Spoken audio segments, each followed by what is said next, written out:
വണ്ടിയൊന്നും കിട്ടിയില്ലേ? ഒരു ഓട്ടോ വരുന്നുണ്ട്. അമ്മോനും ചോദിച്ചു നോക്ക്.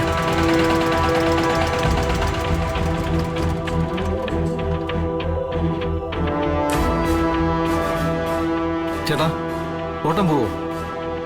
പോവാം. കേറിക്കോ. കേറിക്കോ.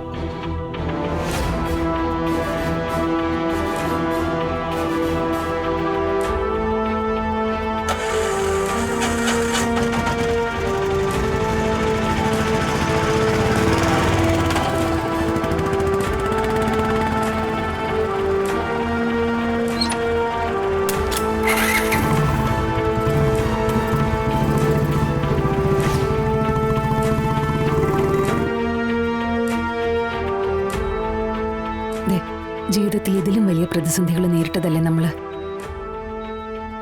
അതിൽ നിന്നൊക്കെ നമ്മൾ കരകയറി വന്നിട്ടുള്ളതുമാണ്. പിന്നെ എന്തിനാ നീ ഇങ്ങനെ ഭയപ്പെടുന്നത്? അയാൾ ഇനി നമ്മുടെ ആരുടെയും മുന്നിലേക്ക് പോലും വരാൻ വഴിയില്ല. പോലീസ് അയാളെ തേടി സിറ്റി മുഴുവൻ കറങ്ങിക്കൊണ്ടിരിക്കുക. എല്ലാവരുടെ കണ്ണും വെട്ടിച്ച് അയാൾക്കങ്ങനെ ഒളിച്ചിരിക്കാനും പറ്റില്ല. എന്റെ കാര്യത്തിൽ യാതൊരു ഭയവും ഇല്ല കുഞ്ഞേച്ചി. കാരണം എന്നെ കൊല്ലാനല്ല അയാള് വന്നത്, രോഹിത്തിനെ കൊല്ലാന്. അയാളുടെ ആ ഭ്രാന്തൻ രീതി കണ്ടതുകൊണ്ട് ഞാൻ പറയുക, അയാൾ അടങ്ങിയിരിക്കില്ല കുഞ്ഞേച്ചി. അയാള് രോഹിത്തിനെ അപായപ്പെടുത്തും. ക്ഷമേ, ഈ സംഭവത്തോടെ അയാള് പോലീസിന്റെ നോട്ടുപുള്ളിയായി കഴിഞ്ഞു. ഇനിയിപ്പോ ചന്ദ്രബോസിന്റെ സഹായം ഉണ്ടെങ്കിൽ തന്നെ ഒരുപാട് ദിവസമൊന്നും ചന്ദ്രബോസിന് അയാളെ സംരക്ഷിച്ചു നിർത്താനൊന്നും ആവില്ല. കാരണം ചന്ദ്രബോസിന്റെ സീനിയർ ഉദ്യോഗസ്ഥന്മാരെയാ നമ്മൾ ഈ കേസിന്റെ ചുമതല ഏൽപ്പിച്ചിരിക്കുന്നത്.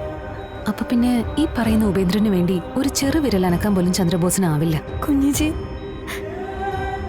പറയുന്നതൊക്കെ എനിക്ക് മനസ്സിലാവുന്നുണ്ട് കുഞ്ഞിച്ചി. പക്ഷേ ഇത്രയും ആള് വരുന്ന ഹോസ്പിറ്റലില് അയാൾ ഏത് വേഷത്തിലും വരാം. അയാളല്ലെങ്കിൽ പിന്നെ മറ്റാരെങ്കിലും. ഏത് രീതിയിലായാലും രോഹിതിനെ ഇല്ലാതാക്കുക എന്നത് മാത്രം അയാളുടെ ലക്ഷ്യം. അതുകൊണ്ട് അയാൾ ആ വഴിയും ചിന്തിക്കും. ശരിയാ, നീ പറയുന്നതിലും കാര്യമുണ്ട്. കൊല്ലാൻ തുനിഞ്ഞിറങ്ങിയിരിക്കുന്നവന് മാർഗങ്ങൾ പലതാണല്ലോ. 2 പോലീസുകാരെ ഡ്യൂട്ടിക്കിടാൻ പറയാം. അതാവുമ്പോ ഇതിനകത്ത് കയറിയുള്ള കയ്യാങ്കളിക്ക് ആരും തയ്യാറാവില്ലല്ലോ. കുഞ്ഞിച്ചി, എന്തൊക്കെ ദുരിതങ്ങളാ നമ്മളീ സഹിക്കുന്നത്. നമ്മുടെ ജീവിതം എന്താ ഇങ്ങനെയായി പോയത്? നമ്മളെ ഓർത്ത് കരയാൻ മാത്രമാണ് നമ്മുടെ അമ്മയുടെ വിധി. കുഞ്ഞിച്ചി, അമ്മയെ ശ്രദ്ധിച്ചേക്കണേ. ഇല്ലെങ്കിൽ ആ പാവം കരഞ്ഞ് തളർന്ന് വീഴും. മാഡം, അധികം സംസാരിപ്പിക്കരുതെന്ന് പറഞ്ഞിട്ടുണ്ട്. നീ കിടക്ക്, നന്നായിട്ടൊന്ന് ഉറങ്ങ്. ഞങ്ങളൊക്കെ ഉണ്ട് പുറത്ത്. നിന്റെ രോഹിത്തിനൊന്നും സംഭവിക്കാതെ ഞാൻ നോക്കിക്കോളാം. പോലീസിന്റെ സംരക്ഷണം വേണമെങ്കിൽ അതും റെഡിയാക്കാം.